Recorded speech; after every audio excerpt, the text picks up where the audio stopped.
En Cambados, a Garda Civil busca os autores da pintada que apareceu na fachada da igrexa de San Bieito, un atentado contra o patrimonio en pleno corazón histórico da localidade de Iria.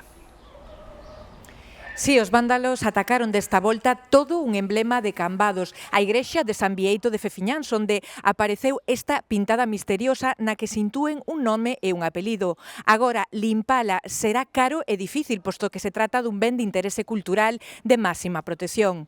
Agora tentan tamén dar cos culpables, que se enfrontan a unha sanción de ata 150.000 euros.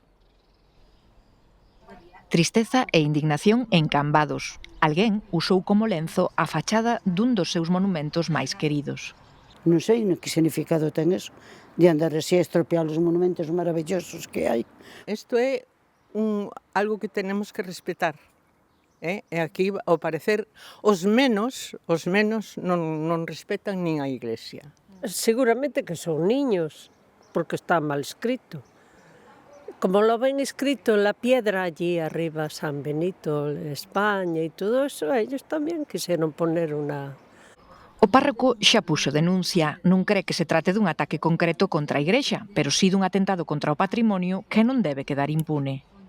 Non tanto pola multa en sí, que sería o de menos, non?